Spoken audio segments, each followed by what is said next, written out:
Hello students, मैं Anoop sir. आज हम सेक्सुअल रिप्रोडक्शन इन प्लांट्स का लास्ट पार्ट पढ़ने वाले हैं।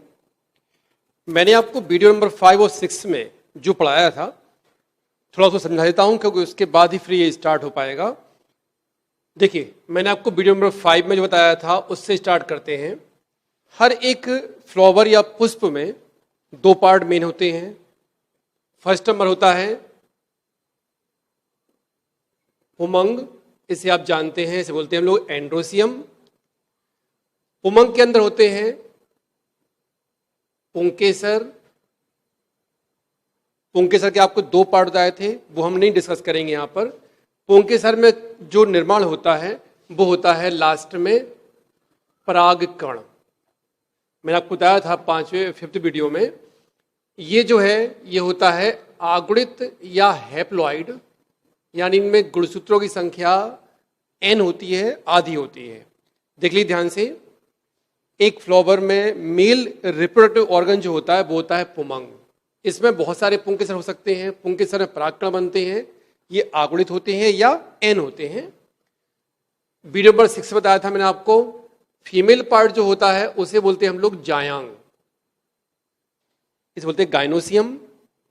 जायांग के अंदर जो है, जब हम पढ़ेंगे इसको, या आपने पढ़ा हुआ है, अंडप होते हैं। अंडप के आपके मैंने 3 पार्ट पढ़ाए हुए थे, आपको याद हो शायद। पहला था हमारा सबसे ऊपर का पार्ट जिसे हम बोलते हैं वर्तिकाग्र या स्टिग्मा। दूसरा पार्ट होता है वर्तिका या स्टाइल, और तीसरा होता है अंडाशय, ओवरी। अब इन पार्ट को नहीं डिस्कस करेंगे, हम अंडाशय को डिस्कस करते हैं। अंडाशय के अंदर आपने पढ़ा हुआ था बीजांड या ओव्यूल, और इसके अंदर बनते हैं मादा युग्मक। ये भी n होता है, आगुणित होता है। अब देखिए, आज जो हम पढ़ने वाले हैं वो फाइनल है, यानी कि हमें पढ़ना है फर्टिलाइजेशन या निषेचन क्या होता है। 2 चीजें हमने देखी यहां पर, एक जगह बन रहा है परागकण, एक जगह मादा युग्मक का निर्माण हुआ। अब जो हमारी प्रक्रिया है फर्टिलाइजेशन की, हमें इन दोनों को आपस में मैच कराना होता है, यानी इनका आपस में क्या होगा, निषेचन या फर्टिलाइजेशन होगा इनका। ये हमारा टॉपिक है। फर्टिलाइजेशन पढ़ने से पहले हम तो डिस्कस कर लें। कई तरह के प्लांट होते हैं, कुछ पौधे ऐसे होते हैं जिनमें मेल और फीमेल, फ्लावर में मेल और फीमेल पार्ट एक ही फ्लावर में पाए जा सकते हैं, जैसे कि गुड़हल है, सरसों है, इनमें एक ही में होते हैं। लेकिन कुछ पौधे ऐसे होते हैं जिनमें मेल और फीमेल रिप्रोडक्टिव ऑर्गन जो है ना वो अलग अलग होते हैं, मींस अलग अलग फ्लावर में होते हैं। अब इन दोनों को आपस में मैच करना है तो कहीं ना कहीं परागकण को यहां तक पहुंचना पड़ेगा।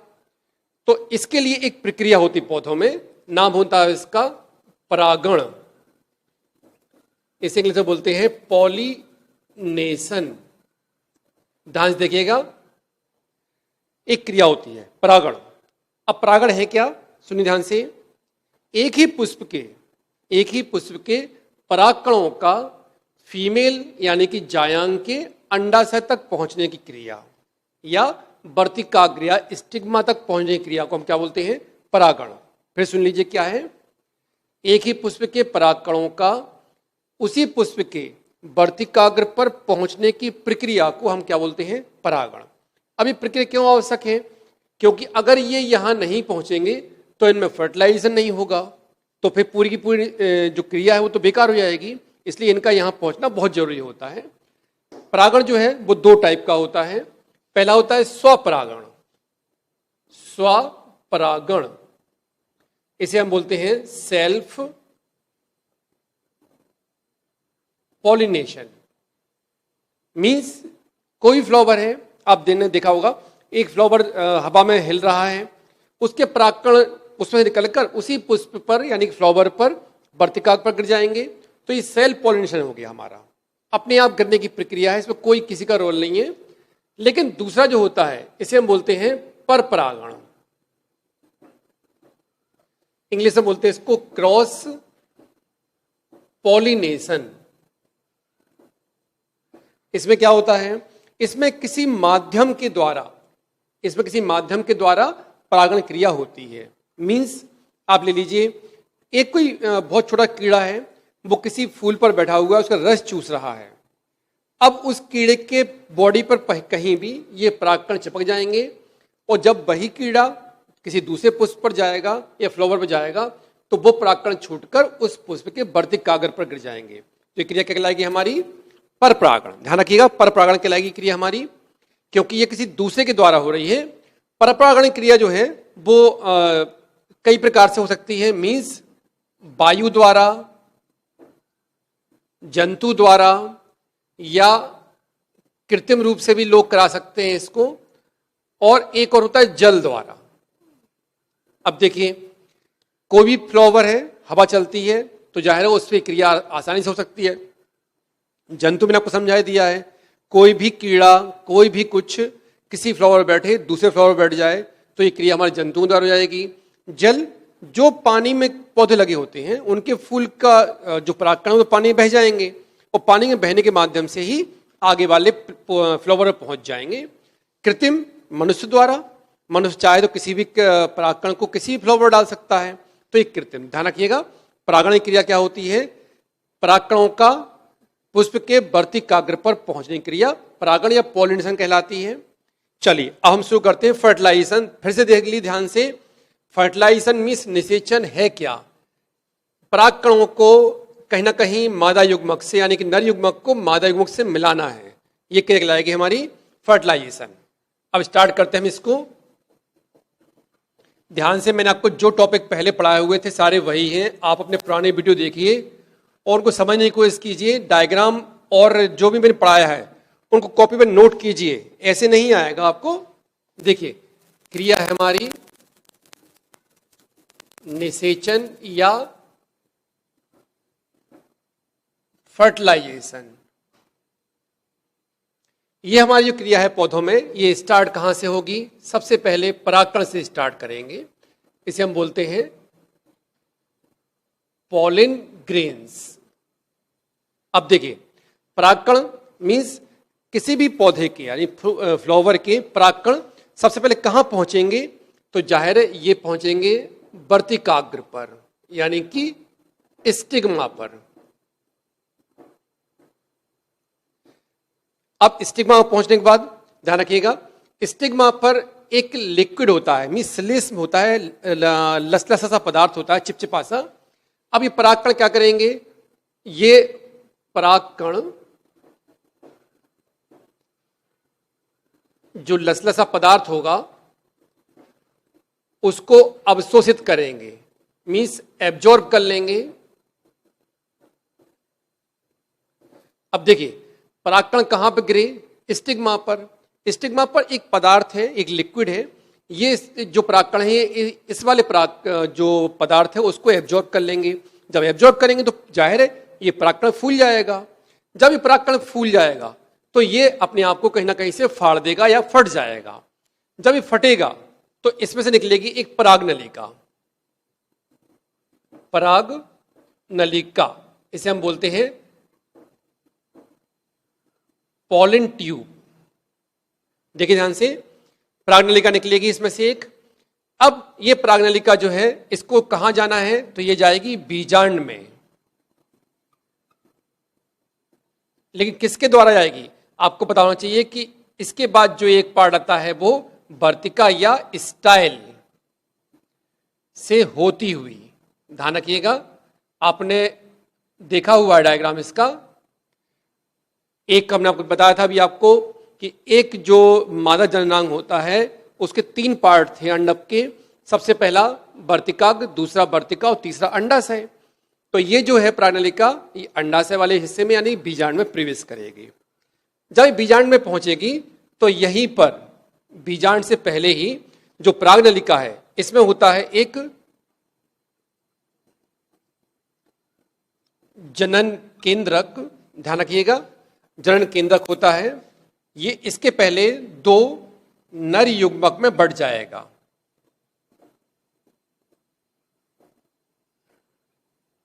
देखिए मैं बता देता हूं आपको,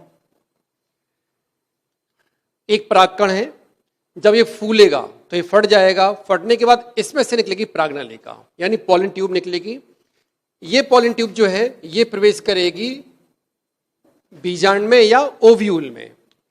जब ये प्रवेश करेगी तो इसके पहले ही जो इस परागकण में एक जनन केंद्रक होगा, इसे बोलते हैं जेनरेटिव न्यूक्लियस। जेनरेटिव न्यूक्लियस ये अपने आप को डिवाइड करेगा और दो नर युग्मक, यानी कि इसको हम बोलते हैं मेल गैमीट, इसमें ये बढ़ जाएगा। अब ये दोनों नर युग्मक जो है ये कहां प्रवेश कर जाएंगे? इसके बाद भ्रूण कोश में। देखिए ध्यान से, ये नाम सारे आपने पढ़े हुए हैं। भ्रूण कोश, इसे हम बोलते हैं एम्ब्रियो सैक। देखिए अब ये भ्रूण कोश में कौन प्रवेश कर रहा है? ये नर युग्मक प्रवेश कर जाएंगे। प्राग्नलिका प्रवेश करेगी, साथ में ये भी कर जाएंगे। अब दो नर युग्मक हैं, तो ये दोनों नर युग्मक भ्रूण कोश में जब पहुंचेंगे तो जाहिर है दो पार्ट में बटेंगे। अब ये दो काम करेंगे क्या? जो पहला नर युग्मक है, पहला नर युग्मक यानी कि मेल गैमीट है, ये काम करेगा, यानी कि ये फ्यूजन करेगा, जुड़ेगा अंड कोशिका से। आपको याद होना चाहिए 6 वीडियो में मैंने आपको अंड कोशिका के बारे में बताया था। एग सेल बोलते हैं इसको हम।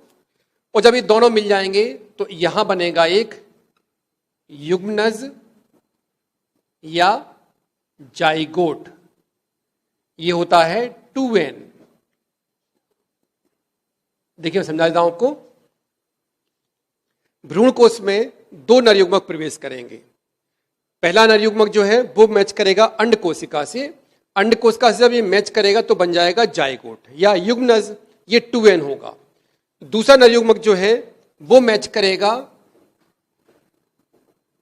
दूसरा नर युग्मक मैच करेगा, आपको याद होना चाहिए द्वितीयक केंद्रक होते हैं भ्रूण कोश के अंदर। 6 वीडियो में देखिए, आपको मिल जाएगा। द्वितीयक केंद्रक होते हैं। अब इसमें देखिए ध्यान से, नर युग्मक n है और द्वितीयक केंद्रक होता है 2n। जब ये दोनों मिल जाएंगे तो ये हो जाएगा 3n। ध्यान रखिएगा, इसको हम बोलते हैं त्रिसल्यन। त्रिसल्यन बोलते हैं इसको हम लोग। अब देखिए जो पूरी कहानी वो क्या है, यहां बन गया जाइगोट, ठीक है। इसी जाइगोट से बाद में बनेगा भ्रूण या एम्ब्रियो। और ये जो होता है ये द्वितीय केंद्रक, ये बनाएगा बाद में, इसे बनता है भ्रूण पोष। ध्यान रखिएगा, भ्रूण पोष बनेगा इससे।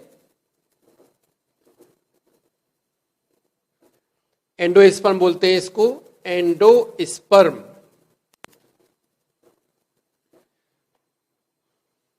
देखिए जो भी दो नर युग्मक इसमें प्रवेश करे हैं उनमें से एक नर युग्मक अंड कोशिका से मिला, जाइगोट बनाया।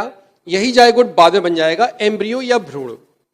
दूसरा नर युग्मक द्वितीय केंद्रक, ध्यान रखिए फिर बता देता हूं मैं आपको। डायग्राम देखिए 6 नंबर वीडियो में मैं दिखाया था आपको। द्वितीय केंद्रक से मिलेगा, तो चूंकि यहां पे एन पहले एक हमारा नर युग्मक यानी कि मेल गैमीट है और दो नर, यहां पे ये एन हमारे पास, तो ये बन जाएगा 3n। इसे हम बोलते हैं त्रिसल्यन।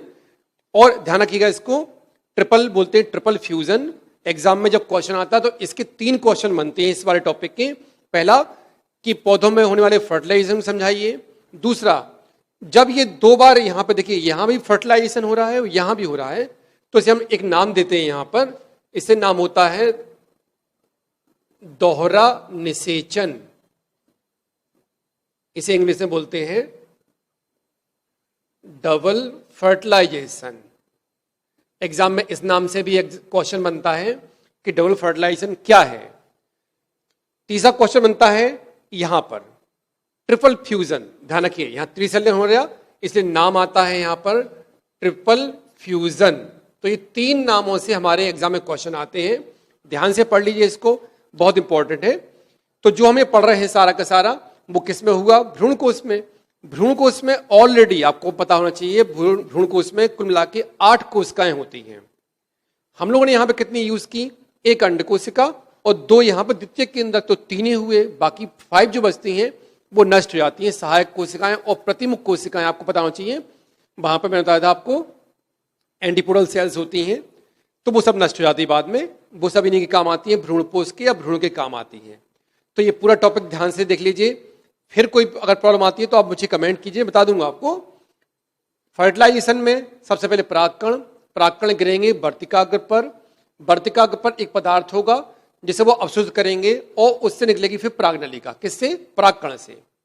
ये परागनलिका पॉलन ट्यूब वर्तिका से होती हुई कहां प्रवेश करेगी? बीजांड या ओव्यूल में।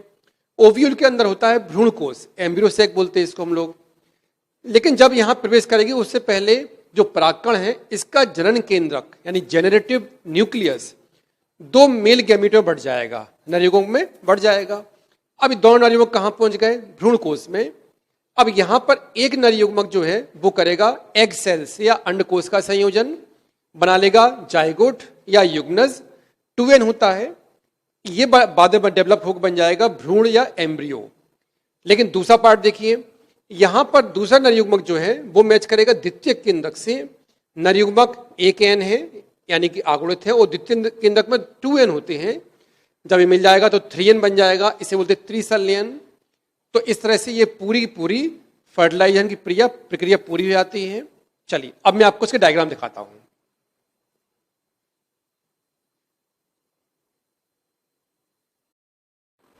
चलिए देखते हैं। आपके सामने जो ये है ये हमारा एक फर्टिलाइजेशन का डायग्राम है कि कैसे फ्लावर्स में फर्टिलाइजेशन होता है। देखिए ध्यान से, इसमें सबसे ऊपर जो टॉप पर दिखाई पड़ रहा है आपको, ये परागकण होते हैं यानी पॉलन ग्रेन्स होते हैं। देखिए सबसे ऊपर वाले हिस्से पर ये जो दिखाई पड़ रहा है आपको, ये होते हैं।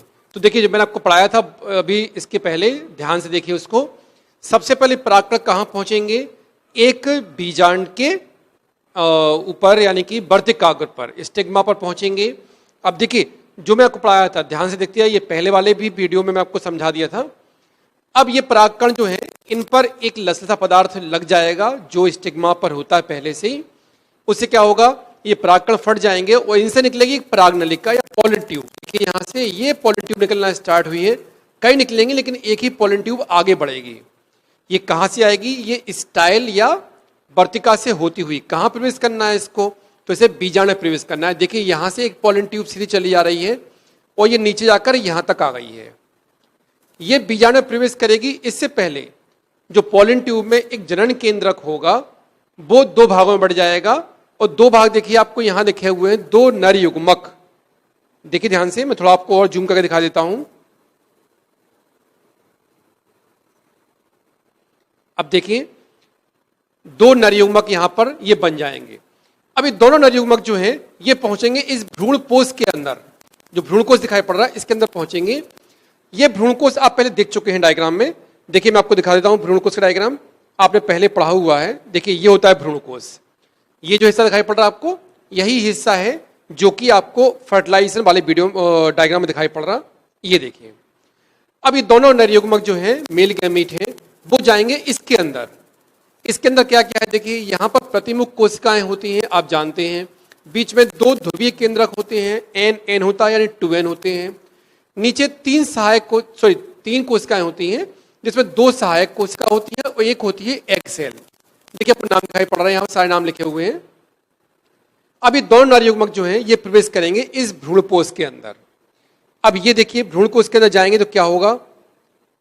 ये देखिए अब ये दोनों के दोनों नरयुग्मक जो हैं वो इसके अंदर प्रवेश कर जाएंगे। ये देखिए यहाँ पर ये मेल गैमीट दोनों इसके अंदर आ गए हैं। अब इसमें से एक जो है वो मैच करेगा द्वितीय केंद्रक से, यानी कि जो हमारा बीच में डायग्राम दिखा पड़ा था। देखिए यहां पर एक मेल गैमीट ये नरयुग्मक द्वितीय केंद्रक से मिलेगा और एक मिलेगा एग सेल से। तो ये बन जाएगा जाइगोट और ये बन जाएगा हमारा त्रिसल्यन यानी कि त्रिगुणित बन जाएगा, केंद्रक ही रहेगा ये इस तरह से। अब देखिए जब ये संयोजन हो जाएगा तो ये बन जाएगा जाइगोट और ये बन जाएगा एंडोस्पर्म मदर न्यूक्लियस या भ्रूणपोष बोलते हैं हम लोग इसको। ये 3n होता है, मैं बताया था आपको, क्योंकि ये द्वितीय केंद्रक पहले से ही 2n है और उससे एक मेल गैमीट मिल जाएगा तो इस तरह 3n हो जाएगा। तो ये हमारा पूरा फर्टिलाइजेशन का प्रोसेस है। आपको जो डायग्राम दिखाए हैं देखिए ध्यान से, ये हमारा होता है फर्टिलाइजेशन का। ये दोनों नरयुग्मक इसमें चले जाएंगे और इस तरह से मैच करेंगे। पहला एक इन कोशिकाओं से यानी कि ध्रुवीय केंद्रकों से और एक करेगा एग सेल से या अंड कोशिका से। बाकी जो कोशिकाएं हैं वो सब नष्ट हो जाएंगी बाद में धीरे करके। इस तरह से फर्टिलाइजेशन क्रिया पूरी हो जाएगी। देखिए ध्यान से, आपको वीडियो समझ में आ जाएगा। चलिए आज के लिए इतना काफी है। Thank you.